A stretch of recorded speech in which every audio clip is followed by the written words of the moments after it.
All right, we're going to switch gears a little bit and we are going to look at some graphs and some graphing. So when we are graphing, a few important things to keep track of. Our x-axis on our graphing plane is the horizontal number line. So notice here's our x here. This is our horizontal number line, our x-axis.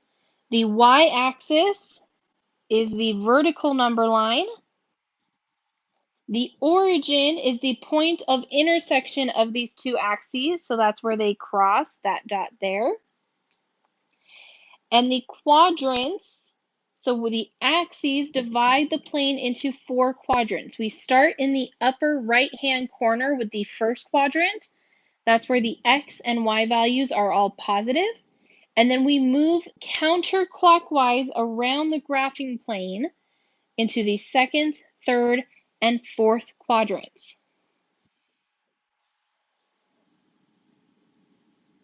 When we plot points, we have an ordered pair. Each point on our rectangular coordinate system, or the graphing plane, corresponds to a point on the graph. The ordered pair is always given to us as an x, comma, y. So the x coordinate is the first number in the ordered pair. It gives the distance and direction from the origin along the x-axis. If that first number is positive, that means you're going to move to the right from the origin. If it's negative, you're going to move to the left. The second number is the y-coordinate. It gives the vertical distance and direction from the origin along the y-axis or parallel to the y-axis. So if the second number is positive, you move up. If it's negative, you move down. And we use the x and the y coordinate, moving left and right, up and down, to plot points on our graphing plane. So I have an example here. We're going to plot 5 points. We're going to start with the point A, which is -2, 4. Oh, but first I need to label this. If you have a graphing plane that's not already labeled, you should take the time to go ahead and label it real quick.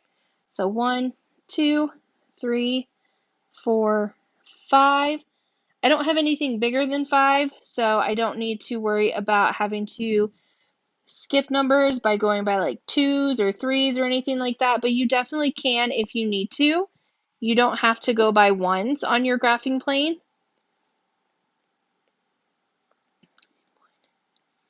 2, -3, -4, -5. So instead of going by 1s along here, I could have done 2, 4, 6, 8, 10 if I needed to based on the points that I was being asked to plot. So first one is -2, 4. So the first number, -2, that tells me I'm going to go to the left 2. So 1, 2, and then up 4. 1, 2, 3, 4. And this is where I'm going to put the point A. I'm going to put a label on it so that I know that that is the point A. I'm just going to erase these marks that I made as I went along. The second point B is 4, -2. So 4 tells me I'm going to go to the right 4, 1, 2, 3, 4, and then down 2, 1, 2, and I land right here. The third point is C, -3, 0. So I move to the left 3, 1, 2, 3, and then I don't go up or down at all. So I'm just going to stay on that axis. I'm not in a quadrant at this point. I am on the axis itself.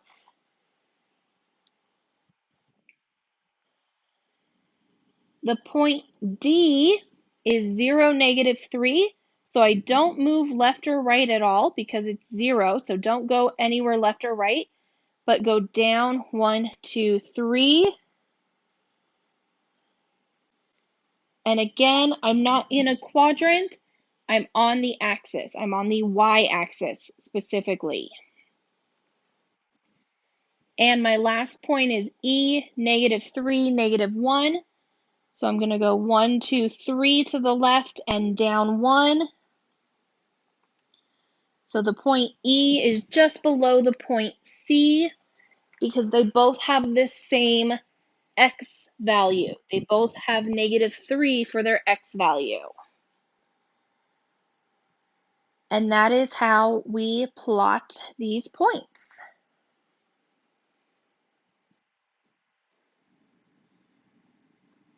So we're also going to talk about functions right now.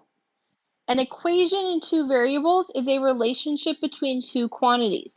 We've seen these already with formulas, but this is just another fancy way to look at them. So if an equation in two variables, x and y, yields precisely one value for y for each value of x, then we say y is a function of x, or y depends on x. An example of something where this would not be true would be like the square root of x. If I ask you what is the square root of 4, the answer is 2, but it could also be -2. So there are two answers to that one question. That is something that's not a function. A function means I plug in one number for x, and there's only one possible thing that could come out of it. So what we are more familiar with is this guy here, the y equals notation. We would say y equals 2.5x. I would ask you, okay, if x equals 10, what does that give you as a result? You would say y equals 2.5 times 10, and that equals 25. Function notation, or f of x notation, just writes it a little bit differently. It says f of x equals 2.5x. So it's the function of x. So it's an equation where x is the variable. So it could also be f of r. If this was 2.5 times r, then this would be f of r equals 2.5r. So this is just telling me I have a function, and the variable in that function, in that equation, is x. Then if we want to look at what the function equals, what the equation equals for a specific value, we would write it like this: f of 10. So 2.5 times 10 equals 25. So I can streamline this into a single line instead of having to write out in multiple lines if x equals 10. I just say, well, what's f of 10? I do 2.5 times 10, and I get 25 as the answer. F of 10 equals 25. I'm not doing any multiplication here, okay? This is not being multiplied.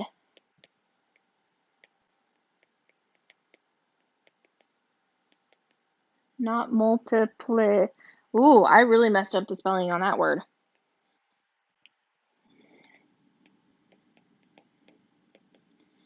Okay, this f with the 10 next to it, this is not saying that we're doing multiplication. This is saying we have a function, and we're going to evaluate that function where x is replaced with the number 10.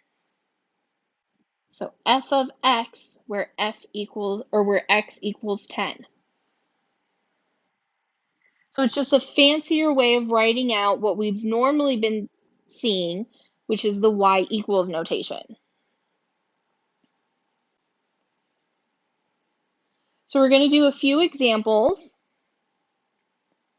So the first one, f of 4 for f of x equals 2x plus 3. So all we're doing here is we're taking f of 4, and we're going to replace every x that we see with a 4. And then we're going to evaluate this. So 2 times 4 is 8, plus 3 is 11. So f of 4 equals 11.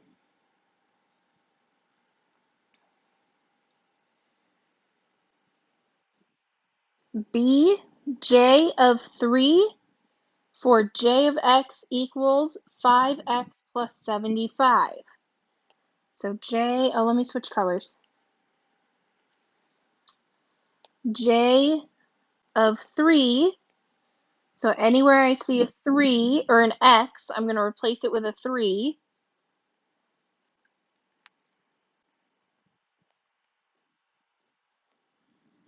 So 5 times 3 is 15. 15 plus 75 is 90. So j of 3 equals 90.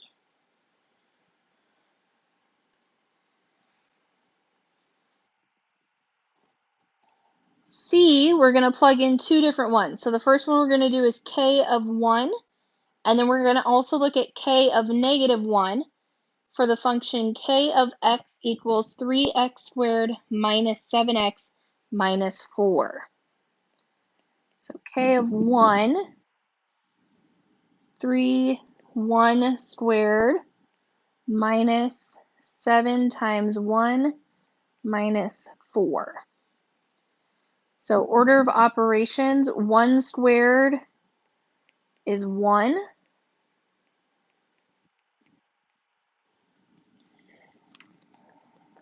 So 3 times 1 is 3, and 7 times 1 is 7.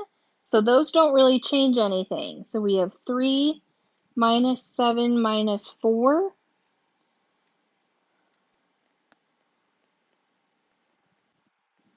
So k of 1 equals negative 8.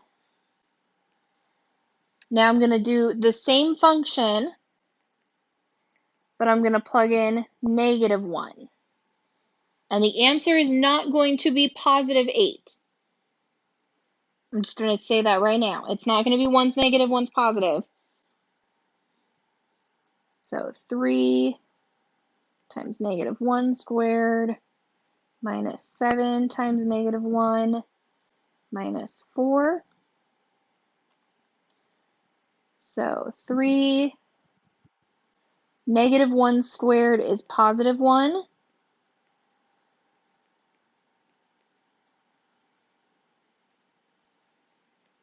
Three times 1 is 3, minus 7 times negative 1 is negative 7, minus 4. Subtraction of a negative number is the same as addition. So 3 plus 7 minus 4. And I should have been writing k of negative 1 this whole time. So k of negative 1 equals 6. I don't know why I randomly boxed that one, but I did.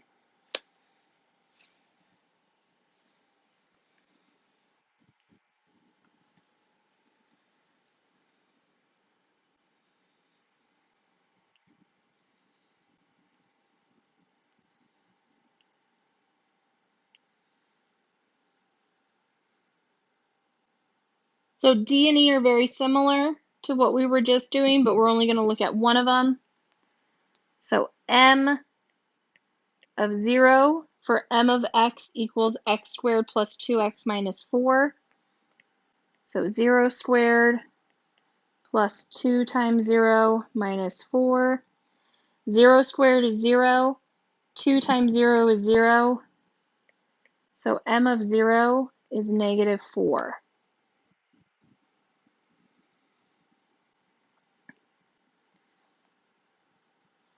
And finally, h of negative 2 for h of r equals r squared plus 7r plus 2.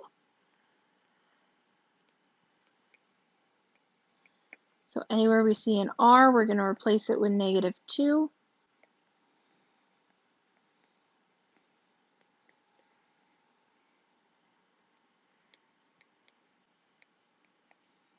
Negative 2 squared is 4.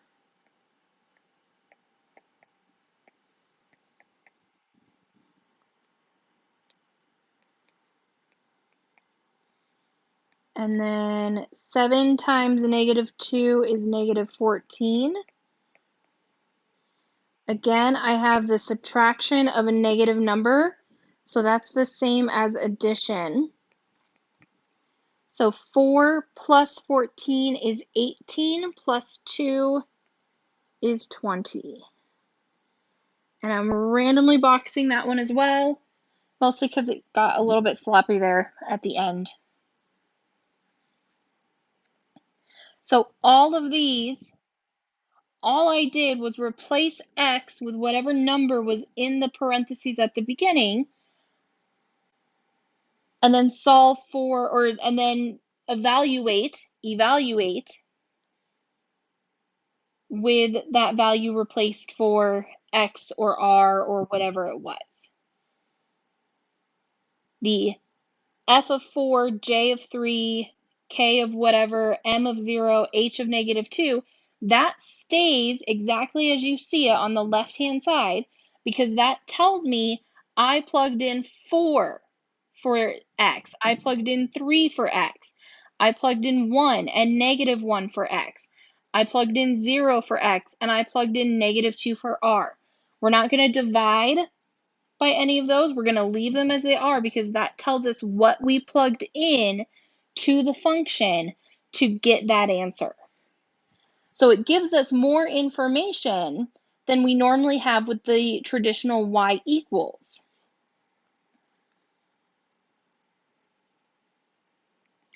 So we're going to look at 2 examples of graphs and their functions. The first one we're looking at is giving us how long it takes a car to come to a stop based on the speed of the car. So looking at the graph, we're going to estimate a car's required stopping distance at 40 miles an hour on dry pavement, because that's what this graph represents. So if we're looking at 40 miles an hour, that's the x. And then bring that across, round to the nearest 10 feet. It's pretty darn close to the 200, right there. Maybe 190, 200 feet, somewhere in there. So I looked at 400, I came up to where it was on the graph, I brought it across. Let me just redraw this real quick. So come up on the 40, I found the dot, I brought the dot across, and then we're going to round to the nearest 10 foot. It's underneath the 200, but it's really darn close to the 200. So it could be 200, it could be 190, somewhere in there. So now we have a function 0.0875x squared minus 0.4x plus 66.6 models a car's required stopping distance, f of x, in feet on dry pavement, traveling at x miles per hour. So this function gives us this graph, this line. Use this function to find the required stopping distance at 40 miles an hour, round to the nearest foot. So now we're going to find out exactly what the required stopping distance is at 40 miles an hour.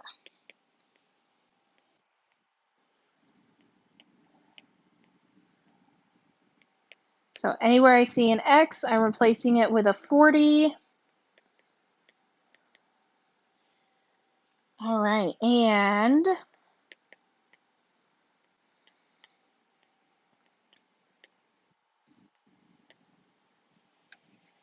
is that right? 40 squared is 1600.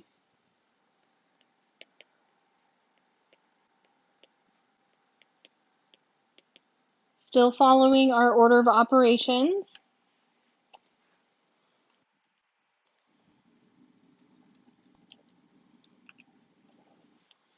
So this first piece becomes 140 minus 16 plus 66.6.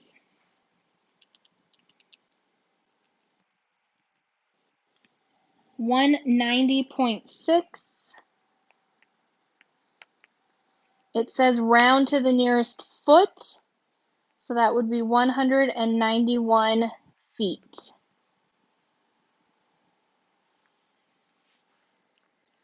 So looking at the graph, coming up with an estimate, and then also using the function of that graph.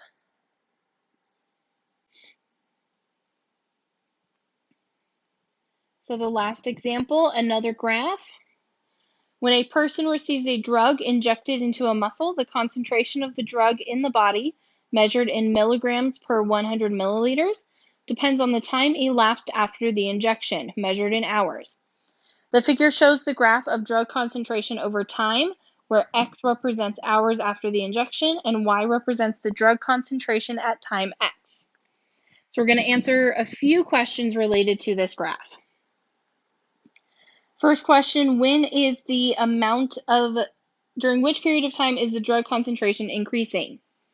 So starting at the beginning, we can see that the graph is increasing starting at 0, and it starts decreasing at hour 3. So from 0 to 3 hours. When is it decreasing? It starts decreasing at hour 3, and it decreases all the way down to hour 13.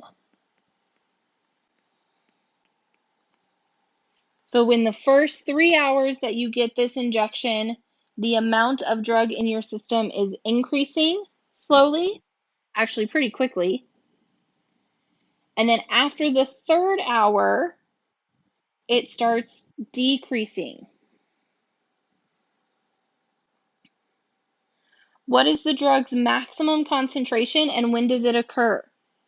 So looking at the highest point on the graph, that would be this point right here. This occurs at hour 3. And the amount of drug in the system is 0.05 milligrams per 100 milliliters. What happens by the end of 13 hours? So here's hour 13. As we can see, the graph has come all the way back down to the x-axis. So that indicates that there is no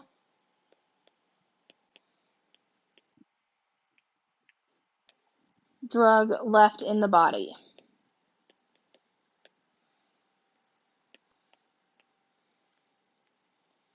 Explain why this graph defines y as a function of x. No matter where I look on my graph, if I pick a value of x, there's only one value of y, no matter where I go. So there's only one value of y, which is the drug amount,